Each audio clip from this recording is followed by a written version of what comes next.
यतीम के सर के ऊपर दस्ते शफकत फेरने का नाम हो, किसी भी तरह से आप इबादत करें, लेकिन मालूम ये हुआ फ़कत और फ़कत अपनी इबादत के लिए परवरदिगार आलम ने हमें खल्क़ किया। YouTube एनालिटिक्स के मुताबिक हमारे व्यूवर्स में से 76% लोगों ने हमारे चैनल को सब्सक्राइब नहीं किया है और सिर्फ 25% सब्सक्राइबर्स ने ही बेल आइकन को प्रेस किया है। हम तमाम व्यूवर्स से दरख्वास्त करते हैं कि हमारे चैनल को सब्सक्राइब करें और बेल आइकन को प्रेस करें ताकि हमारी लेटेस्ट वीडियोस आप तक पहुंच सके। इबादत की शर्त आपको इख्तियार करना कौन सी शक्ल में इबादत कर रहे हैं, लेकिन याद रहे हर इबादत करने से पहले आपको याद रखना होगा, आपको याद करना होगा, क्योंकि जो इबादत कर रहे हैं कौन सी इबादत पहले है कौन सी इबादत बाद में। कुछ इबादतें ऐसी हैं जिन इबादत को करने के बाद में अगर उसके बाद में इबादतें करते जाएंगे तो हमारी इबादतें कबूल होती चली जाएंगी, लेकिन कुछ इबादतें ऐसी हैं अगर हम कुछ इबादत को छोड़ के उन इबादत को अंजाम देते रहेंगे, चाहे सारी ज़िंदगी हम इबादत करते रहें, लेकिन हमारे इबादत में शुमार ना हो। बेशक वो कौन सी इबादत है जिसको हमें पहले करना चाहिए? वो है नमाज। इन क़ुबिलत मा सिवाहा व इन रुद्दत मा सिवाहा।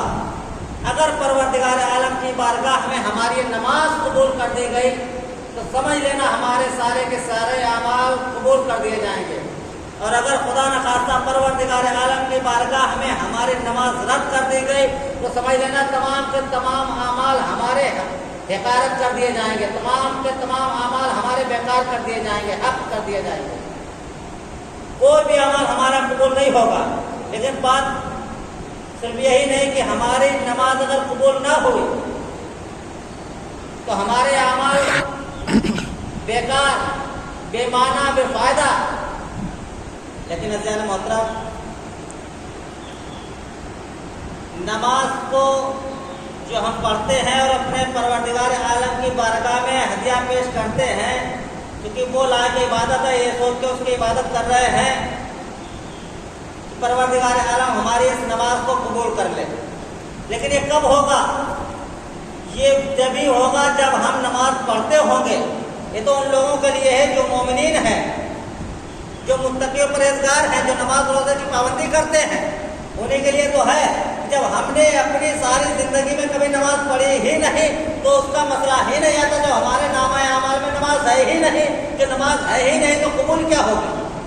बेशक जो हमारे नामा अमाल में नमाज लिखी गई ही नहीं है, हमने कभी नमाज पढ़ी ही नहीं है, तो नमाज जब लिखी नहीं गई, हमने नमाज कोई पढ़ी नहीं है, तो परवरदिगार आलम के बारगाह में जब हमारे नमाज नहीं पहुंचेगी तो सारे के सारे अमाल पहुंचते रहें, लेकिन सबसे पहले है नमाज।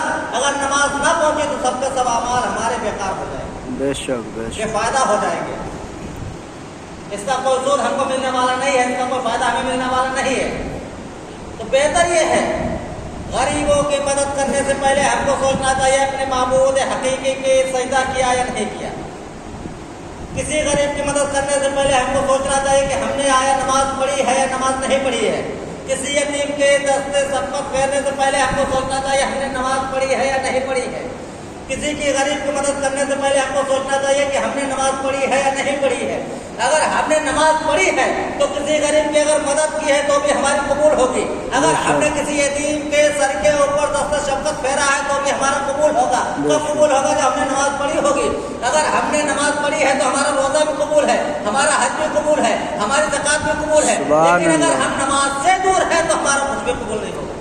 बेशक बेशक इन क़ुबिलत मा सिवाहा व इन रुद्दत मा सिवा। अगर ये नमाज हमारी कबूल हो गई परवरदिगार की बारगाह में तो समझ लेना हमारे सब के सब अमाल कबूल हो जाएंगे। तो हमें चाहिए कि सबसे पहले हम नमाज की पाबंदी करें, नमाज को किसी वक्त भी तर्क ना करें। अगर किसी तरह से, किसी वजह से, किसी मजबूरी की बिना पर हमारी नमाज कज़ा भी हो गई है तो जैसे ही सुबह के वक्त हमारी आँख खुली है तो सबसे पहले हम अपनी नमाज को अदा करें।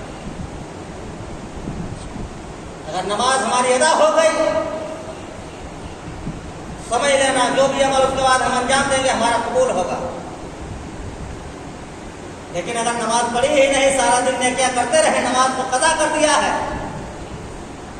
تو ہماری نیکی قابل قبول نہیں ہوگی پروردگار کی بارگاہ میں. تو ہر عبادت سے پہلے ہم کو چاہیے کہ سب سے پہلے